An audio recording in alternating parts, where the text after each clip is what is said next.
Shalom, my brothers and sisters. Shalom and welcome. Welcome to the fifth installment of Final Exodus Readiness. This is the fifth installment of a growing series entitled Final Exodus Readiness. It is part of a combined group of recordings which I call End Time Ruling Series. My name is Symmanayah, and this segment is about Shabbat, when a day begins and when a day ends. My brothers and sisters, building this list, Final Exodus Readiness, I've already spoken on an introduction that describes this series.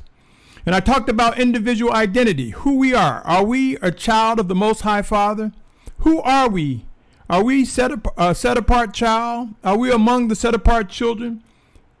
And then I talked about nation identity. Race is important in individual identity and nation identity. And then I spoke about set-apart times, also known as feast times. Though many people will have you believe it's not important, taking the scripture out of context or not discerning the full meaning, and therefore saying race is not important, I submit to you, consider Revelation 7 chapter, which talks about the 12 tribes. If we didn't know what race we were, how can this scripture be fulfilled about the 12 tribes? But we must also know that we are grafted. Hebrews and Gentiles are grafted together as one. Those that seek to do the will of the Almighty Father, those who come to accept that it was He who manifests His word in the person of Yahusha HaMashiach, that it was He who sent His set-apart Spirit in Yahusha's name. For no man can come unto the Father except by the Son, and no man can come to the Son unless they are drawn of the Father. Pray, for these words are written in the scriptures. So with that said, my brothers and sisters, from introduction to individual identity, to nation identity, to set-apart times, now I bring to you this segment dealing with Shabbat. But before I get into this, my brothers and sisters, let me say something to you. Well, I'll tell you what.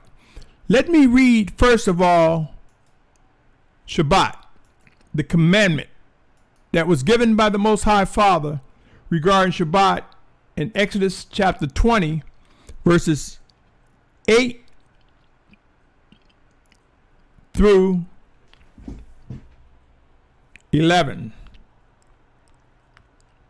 8 through 11, my brothers and sisters. And I see on my slide a typo that I need to fix relatively quickly as I record this message. So bear with me, my brothers and sisters. Bear with me as I make this correction, for I think I'm compelled to believe, as long as I can, while I can, that it is indeed important. So pray for me, my brothers and sisters, and bear with me, my brothers and sisters, as I make this correction.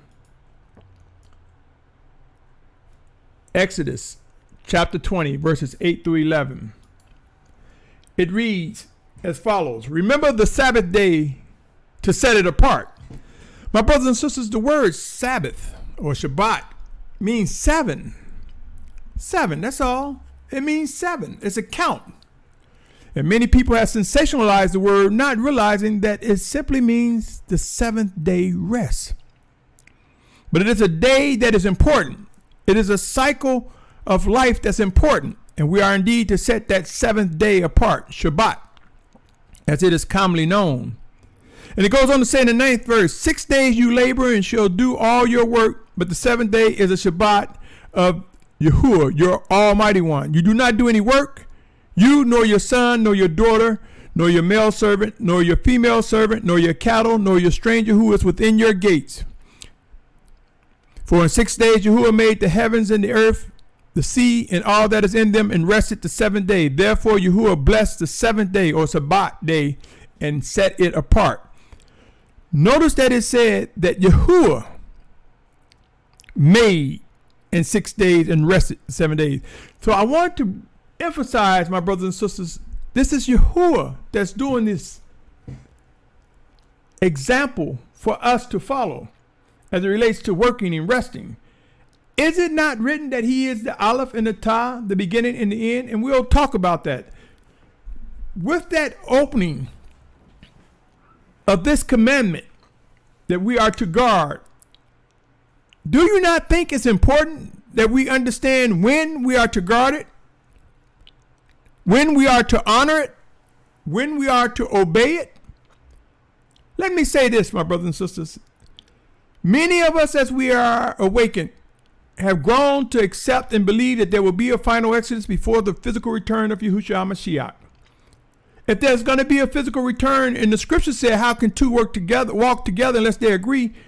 Must there not be an agreement? I think so. We should be in agreement when the Shabbat starts and when it ends. And I'm speaking about the weekly Shabbat, my brothers and sisters. The weekly Shabbat. Weekly 7-day cycle. You see, my brothers and sisters, have you ever missed a train, an airplane, a boat? Have you ever missed a ride? Have you ever missed an appointment? Have you ever arrived too soon and faced headache and regret?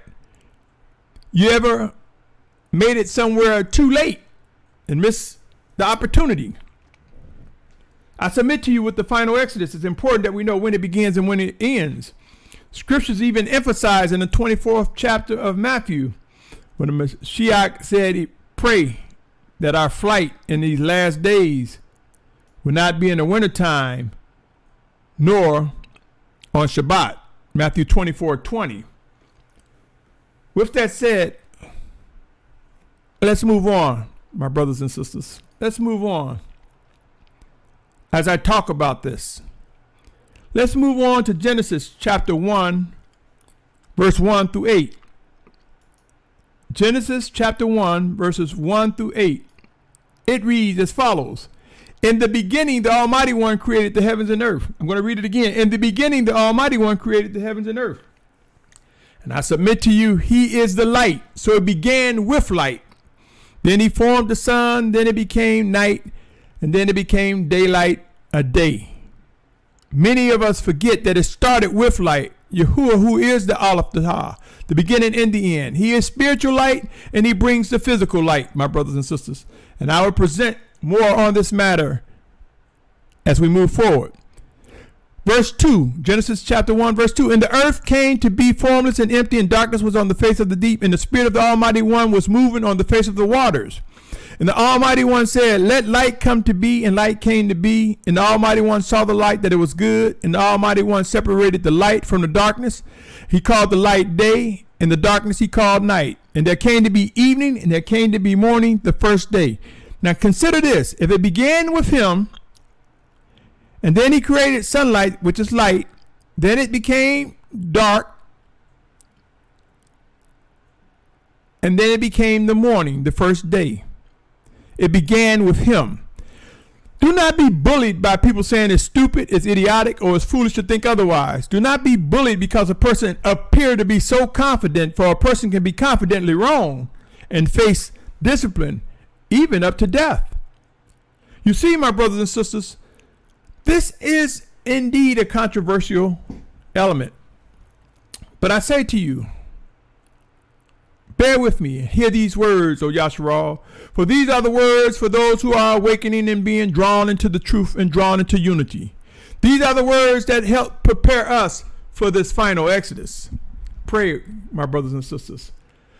Pray and seek to discern before you dismiss what indeed might be a life-threatening situation. I submit if we examine the scriptures thoroughly and prayerfully, we will come to discern the importance of spiritual light and physical light. Are you willing to take the time to hear me out? Keep in mind the following scriptures. Revelation chapter 21, verse 6. Revelation chapter 21, verse 6 says, and he said to me, it is done. I am the Aleph and the Tah, the beginning and the end. To the one who thirsts, I shall give of the fountain of the water of life without payment. And Revelations 22:13 says this, my brothers and sisters. I am the Aleph and the Tah, the beginning and the end, the first and the last. So I submit to you, it started with the light of Yahuah first. And he created the sun, the stars, and the moon. Then there became night. Then there became daylight, following what he had done, my brothers and sisters. I say to you, seek to discern these words, for they are indeed important, O Yashar'al, especially for those who find themselves being stirred and drawn in preparation for this final Exodus. I want to bring your attention to 2 Corinthians 3:6. It reads, who also made us competent as servants of a renewed covenant, not of the letter, but of the spirit, for the letter kills and the spirit gives life. This is important, my brothers and sisters, because man has tampered with the text. We know there are many translations, many interpretations, many different versions of the scriptures, and man has tampered widely. But the original written scriptures inspired by Yahuah, the Almighty Father, the original one, we can discern the intent of the message by discerning the life of Yahuah, his spirit working in us. For it is written, he sent his set apart spirit in Yahusha's name to dwell in us. And it is in that indwelling, it says the scriptures, that he will teach us and guide us and deliver us from all wickedness, my brothers and sisters. It is important for us to understand that the spirit makes the letter alive. The spirit helps us to interpret what is true. I want to digress for a minute, for in my prayer and researching the Shabbat, I asked myself, why do so many people widely want to hold on to that Friday night, so to speak, and to Saturday night, which is commonly known? And I know those are two pagan terms, but that 6-day night to the start of night, the 7th day. Why? I pray, and I believe two things. I believe the spirit of Yahusha within me said that the synagogue of Satan reversed and did the opposite of what Yahuah had ordered. And when we came into the truth, we looked at the synagogue of Satan as taking our culture, our way of life. And so we wanted to take it back. So we jumped into celebrating what we thought was true. But what they was doing, the synagogue of Satan, was not true. They were doing the opposite when it came to garden. I also believe, my brothers and sisters, that many want to hold on to that 6-day night to the 7th-day night, because then that 7th day at night, they can go out and start partying. They can do the things that are leisurely and filled with vanity. And I believe the spirit of Yahusha put that on my heart and mind to discern. This is one of the reasons why people hold on to such, my brothers and sisters. But pray and seek to discern and see if the Most High will bring it to your attention, my brothers and sisters. Let me move on to Ephesians 5:18-21. It reads, and do not be drunk with wine, which is loose behavior, but be filled with the Spirit, speaking to each other in psalms and songs of praise and spiritual songs, singing and striking strings in your heart to the Master, giving thanks always for all to the Almighty One, Yahuah, the name of our Master Yahusha. In the name of our Master Yahusha Messiah, subjecting yourselves to each other in the fear of the Almighty One. You see, my brothers and sisters, it's written. It is written in the scriptures, in Proverbs, where the fear of Yahuah is the beginning of knowledge, and fools despise discipline. So I say to you, O Yasharal, do we fear him? Do we fear him enough to seek to discern what is indeed true among the many different teachings as it relates to the conflicts we face? Do we fear him enough to seek to discern so that we can fall into his obedience? Pray, my brothers and sisters. It says in Proverbs 9:10, the fear of Yahuah is the beginning of wisdom, and the knowledge of set apart one is understanding. You see, my brothers and sisters, do we fear him? Now, going back to what I was reading, going back to what I was reading in Ephesians. Was it Ephesians 5:21? Subjecting yourself to each other in the fear of the Almighty One. So if we fear him, then we should draw our attention to him to discern what he is saying, my brothers and sisters. Let me move on and read Romans 8, chapter verses 6-11. For the mind of the flesh is death, but the mind of the Spirit is life and peace. See, our flesh, our brain have cognitive factors, our mental factors. This is when we talk about being programmed and conditioned, because oftentimes many of us will be reflective of those we are around, whether it be a family member, a loved one, a group, a camp, a fellowship, school, a club, a game. You see, this flesh can be impressionable to others as well as their flesh can be impressionable to us. But with the mind and the spirit of life and peace through Yahusha Mashiach, made possible by the plan of the Almighty Father, we see a different dynamics. Romans 8:7, let me go on and read 8:7 through 11. It says, because the mind of the flesh is enmity towards the Almighty One, for it does not subject itself to the Torah of the Almighty One, neither indeed is it able to. You see, the Torah of the Almighty One, Torah means instruction. People think that that's just talking about the 5 books of Musha or Moshe. Again, the synagogue of Satan got many people conditioned to think Torah is just that. Before Musha wrote Genesis, do you not know that there are many who followed instructions of the Almighty Father? His living Torah is his living instructions.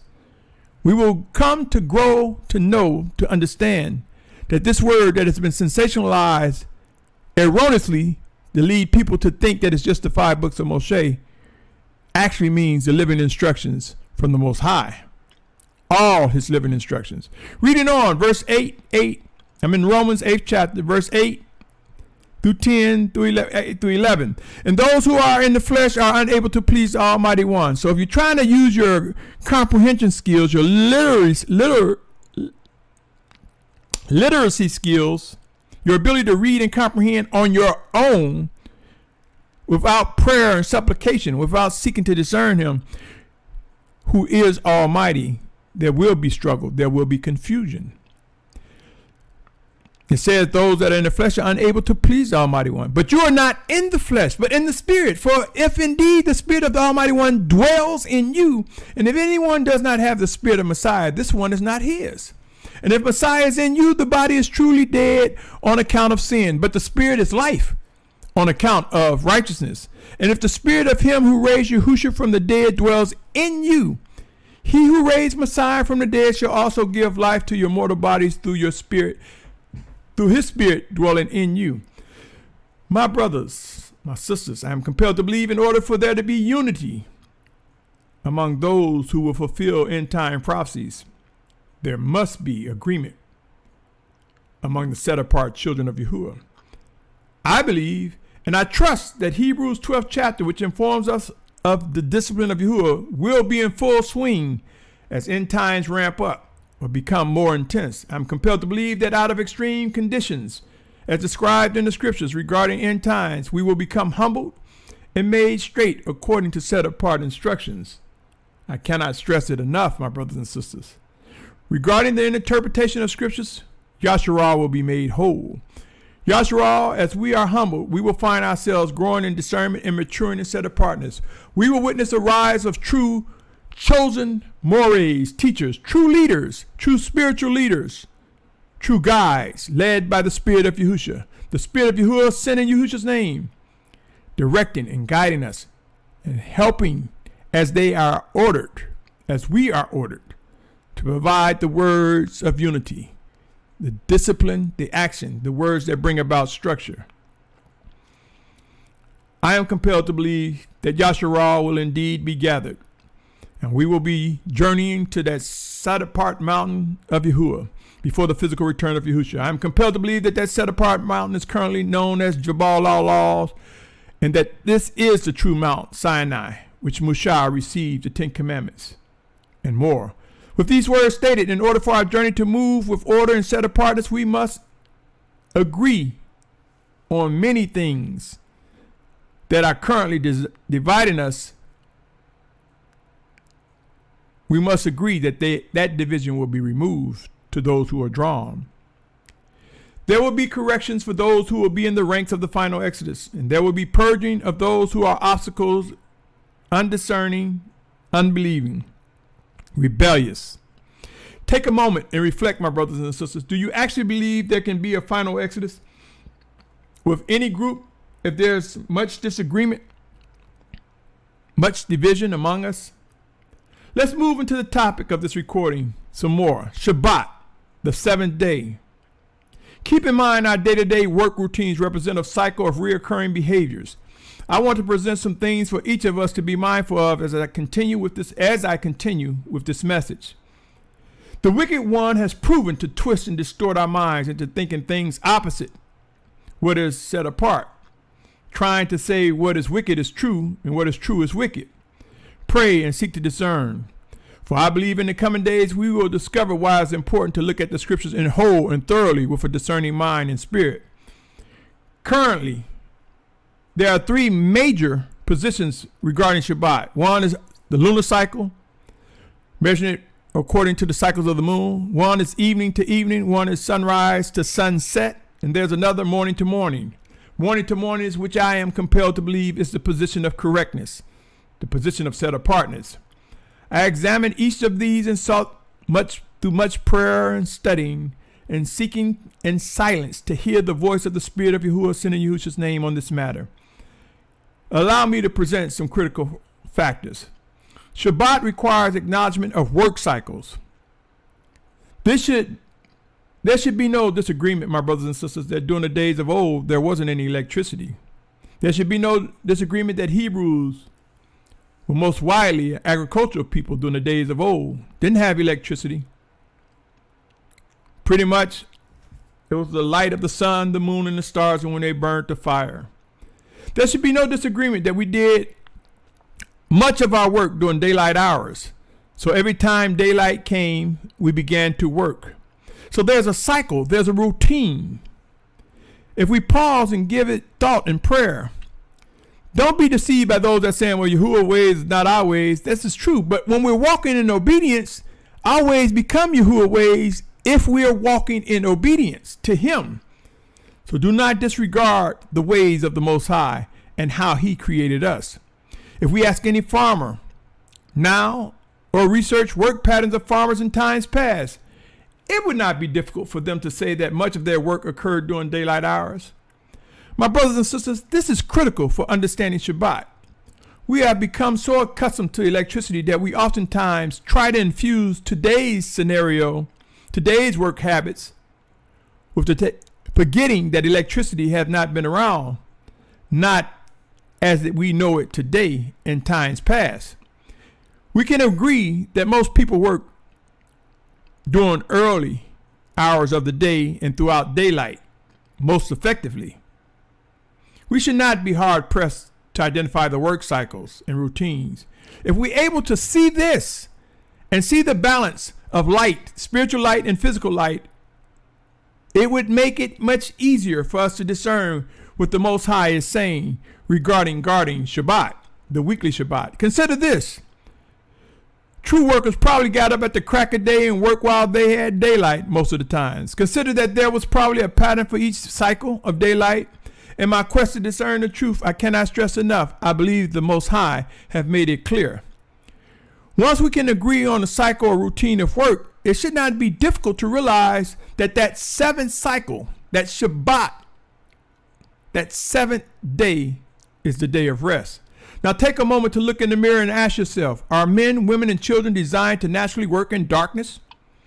Do we have the eyes of an owl or any creature that is most active at night? I think not. I know not.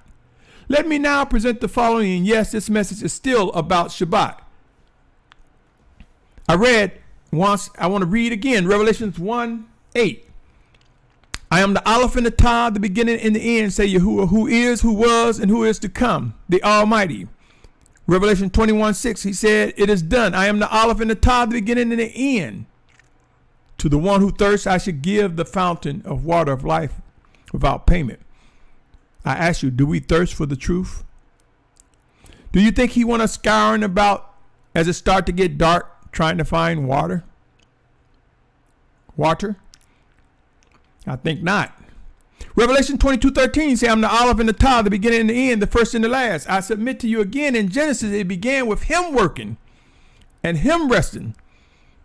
That seventh cycle that seventh day. My brothers and sisters, we can agree that the Almighty One is the beginning and the end. So consider Revelations 21:23, which says, "And the city had no need of the sun nor the moon to shine in it, for the esteem of the Almighty One lighten it, and the Lamb is its light." Revelation 22:5 say, "And night shall be no more, and they shall have no need of lamp or light of the sun, because Yahuah, the Almighty One, shall give them light, and they shall reign forever and ever." Now notice, it didn't say it'll never get dark again. It said light should be no more, for Yahuah provides the light. So it's not saying that it'll never get dark again. Emphasis, Yahuah is light, spiritual light and physical light, my brothers and sisters. Let me move on to Matthew 5:16. Says, "Let your light so shine before men, so that they see your good works and praise your Father who is in the heavens." I cannot stress enough, my brothers and sisters. I realize that I probably sound like a broken record to those who know what a vinyl record is, or that I'm just repetitive and redundant. But know this, my brothers and sisters, when an alarm echoes, it echoes and chimes until it's no longer needed. So you pray, my brothers and sisters. Pray for me. Pray for Yashar'al. More than likely, more than anything, seek to worship, obey, seek to discern what is true. Mark chapter 4, verse 22 says, "For whatever is hidden shall be revealed. Whatever has been kept secret shall come to the light." I'm emphasizing how light is a beautiful thing. Light in Yahuah. Light in spirit and physical light. Luke 11:35 says, "See to it, therefore, that the light which is in you is not darkness." So I submit to you, do you really think he wants us chasing that sixth day when it starts to get dark? That we want to look forward to the darkness on the sixth day and start calling that the day of rest, his Shabbat? No, my brothers and sisters, this is wicked and wrong, and it could be a life-threatening situation in the coming days as it relates to the final Exodus, and more as it relates to obeying the commandment more than anything, my brothers and sisters. Pray. John 1:7-9 reads, "This one came for a witness to bear witness of the light, that all might believe through him. He was not that light, but he might bear witness of that light. He was the true light, which enlightens every man coming into the world." It's talking about Yohanan, or John, as he was the forerunner to bear witness of the light of Yahusha, the light of Yahuah, the light of our Savior. 1 Corinthians 4:5 says, "So do not judge any at all before the time until the Master comes, who shall bring to light what is hidden in darkness and reveal the thoughts of the hearts. And then each one's praise shall come from the Almighty One." You see, my brothers and sisters, it said, do not judge anyone before the time until the Master comes. I submit to you, Yahusha came, sacrificed, resurrected, and his spirit is before us. Some will say, well, I don't judge. I can't judge. We're not supposed to judge outward appearance. We're not supposed to judge according to what we just see, just judging just right off the back like that. We're supposed to pray and judge righteously, my brothers and sisters. As it is written, we will grow to understand what that means.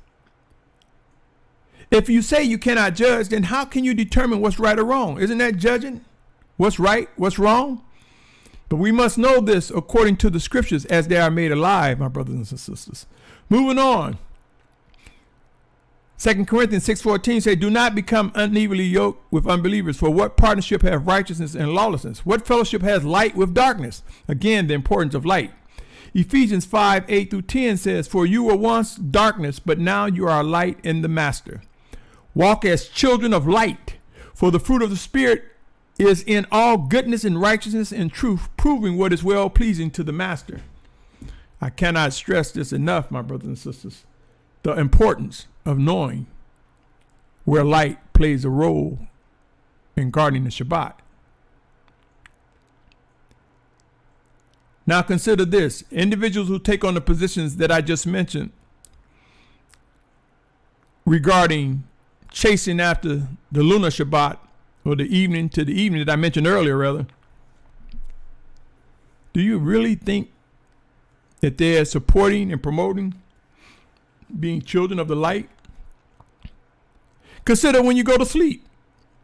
Oftentimes it's early morning. It's when that daylight time comes that we begin to wake up and ready to start that routine again. And I submit to you, Shabbat is saying, stop. Do not do that routine. Rest this seventh day each time it comes, my brothers and sisters. Yes, many people take Genesis chapter 1, verse 1 through 5, and they get to that there was evening, there was morning, and then a day, forgetting that it all began with the Almighty Father. What say you, my brothers and sisters? Pray and seek to discern what is true. Yashar'al, I submit to you again, it will not be about literacy, our reading skills, our comprehension skills. It's not going to be about the black and white as we see it before us, for it has been tampered with by man. But it will be the black and white as it is made alive by the Spirit within us, by the power and might of the Spirit of Yahuah, that we come to understand what was indeed truly written when the original scriptures came out. What was that message, that function that is imparted on us to do as regards to guarding Shabbat? My brothers and sisters,